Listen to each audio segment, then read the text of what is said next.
Welcome into 3 and Out. I'm Matt Boyer for Broncos TV, and as we do every week, we are taking a look back at the best highlights, storylines, and games ahead for your Denver Broncos. And even though we don't have a game this week, we still have a lot of great stuff in store, so let's get right to it. Manuel loads it up, home run ball that should be picked. It is! First down now means that we are talking about our favorite plays from the previous game. Phil Milani joins me now, and Phil, there was one big play in the fourth quarter that had everybody talking. Yeah, Justin Simmons, what an interception there. I mean, you think that E.J. Manuel would know, don't throw up a 50-50 ball there for Justin Simmons. The ball is a little bit underthrown too. You know, you would think in a competition with Amari Cooper, who's an outstanding wide receiver, it'd be close, but Simmons just went up and got after it. Down the field, and it is intercepted!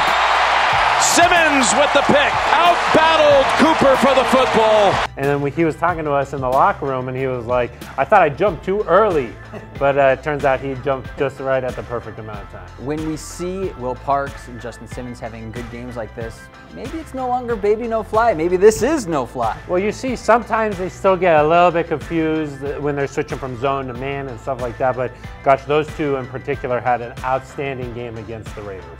My favorite play from this game had to be A.J. Derby's touchdown catch, right? How about that for a first career touchdown catch? Going out, grabbing it one hand, keeping his balance, tiptoeing down the sideline. I can't think of a better way to break into the scoring sheet than that. Yeah, really cool play design on that one because Isaiah McKenzie actually went in motion before the snap, kind of cleared out that area, and then you saw Derby going, he came out, snuck through the line there, was wide open. That's because two guys were on Demaryius Thomas too, and then, of course, check that glove, you know. That was a really tremendous snag for him. What a catch! Oh, he catches it, spears it with one hand, and Derby finds the end zone. Time for second down now, looking at the big headline from the week. Eric DeLallo joins me now, and Eric, we don't really have a game this week, so there isn't a huge headline, but looking back at the first 4 games and where we are now, what's your biggest takeaway? Yeah, I mean, I think it's kind of obvious to some extent. Everybody's talked about it, but every team in the NFL wants to stop the run, and they want to run the ball. And the Broncos have done that with the best of anybody else in the league. I mean, obviously, they're #1 in rushing defense, yards allowed per game, and right now they're 3rd in rushing yards per game. So when you look at that, it's hard to get much better. And then you look at, if a team wants to beat the Broncos, they got to throw the ball, and that plays into a strength there too with Chris Harris and Aqib Talib and Bradley Roby and Justin Simmons and Darian Stewart. And then from the offensive side for the Broncos, I think you're going to continue to see the tight ends develop. You're going to see Demaryius Thomas and Emmanuel Sanders eventually get open when some of these other teams decide, hey, we can't let C.J. Anderson beat us, or we can't let A.J. Derby or Virgil Green beat us. So I think the Broncos are in a really good place. And maybe you could have predicted that they'd be 3-1 going into the bye week, but I don't think a lot of people thought it'd be doing it like this.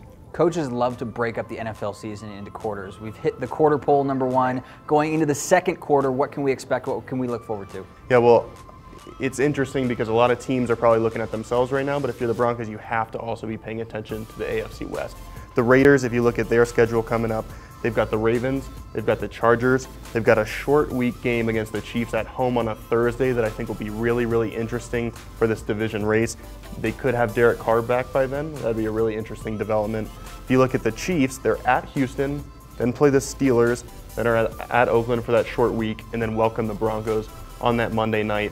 By the time this next quarter of the season's over, we're going to have a lot of answers, I think, about this division, and especially that Chiefs-Broncos game on Monday Night Football, the day before Halloween. That's just going to be a tough environment, and if the Broncos win that game, they're going to be in really good shape. You know, we've got some things that's working for us, but it has not been efficient enough for me.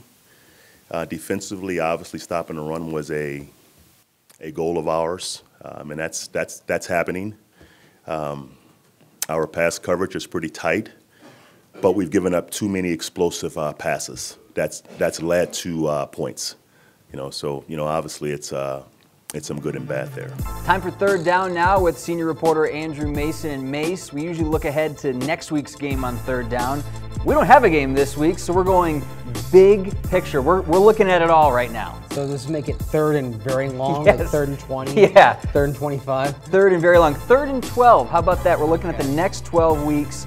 We heard Coach Joseph say he wasn't really happy with the efficiency of some of the things on offense and defense.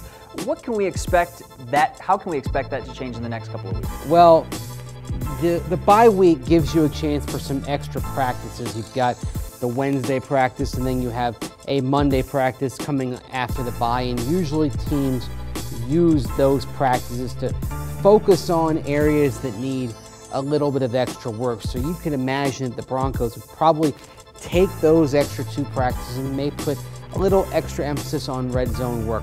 You're not asking the offense to do anything it hasn't already done. You're just asking to get back to the level it was at in weeks 1 and 2. Because you have that foundation from earlier in the year, you've got a better chance of getting back there. When you see the next couple of games that the Broncos do have, New York, you see Philly, Kansas City, LA, you said it, New England. When you see that slate of games, what can we expect as far as those matchups with the Broncos? We'll start with the Giants game, and of course they've struggled. They're 0-4, but at the same time, they're 2 last-second kicks away from having some different results. I've looked at the Broncos' schedule as kind of that first 5 games being together because you had 4 home games in there, and I thought, okay, the Broncos probably need to be 4-1 in those first 5 games because you had that 3-game road stretch looming after that, and even some great Broncos teams have struggled with 3-game trips. Doesn't matter who you're playing, it's tough to go on the road for 3 consecutive games in this league. The 97 team that won a world championship went 1-2.